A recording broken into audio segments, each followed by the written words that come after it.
Deborah sat down and peed in the cup. When it was full, she finished peeing in the toilet. She adjusted her clothing, washed her hands and carried the cup out to Dr. Ullman. He took the cup. "Wait in the exam room while I check this for you." Deborah had no choice but to do what he said. Soon he came back. "I didn't see any bacteria in the sample," he said. "Are you waking up wet or waking up as you are wetting the bed?" "I wake up wet." "I have a dream and then wake up wet," she said. "Oh, the classic dream where you dream you are going to the bathroom." "That is common." He wrote something down. "Not exactly," she said. "I have nightmares every night." "Not really going to the bathroom related." "I see," he said. "Do you know what is causing these nightmares?" "Yes," said Deborah. "No, he will ask me about it," she thought. "No, I mean. Just bad, scary stuff."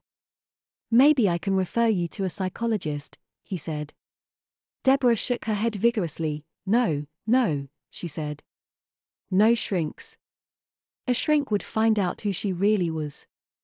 Maybe they would execute her if they knew she had jumped bodies." She shivered. "It helps to talk things. I think your problem is psychological. A psychologist could help. It's probably just stress and he can give you ways to manage stress." "Do you have pills you can give me to make me stop wetting the bed?" she said.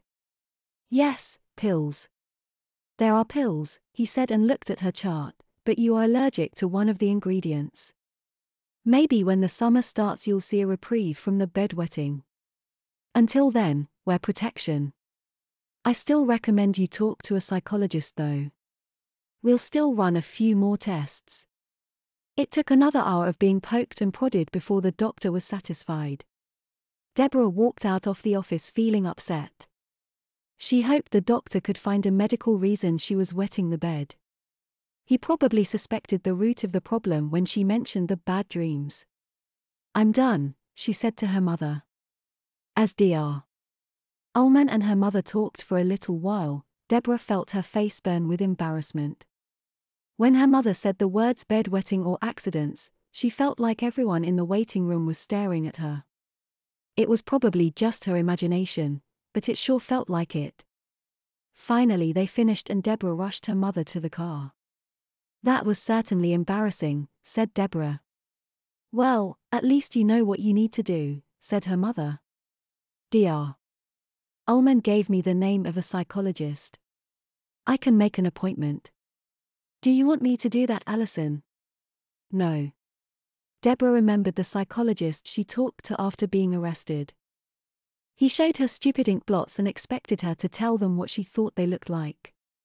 They all looked like explosions to her, but she answered, "A pretty butterfly," or something equally tame. At the time her attorneys were trying to get her off on an insanity plea, but she thought her only way to get the terrorist caught was to tell her story at trial. She'd been wrong. "I'm not talking to a psychologist."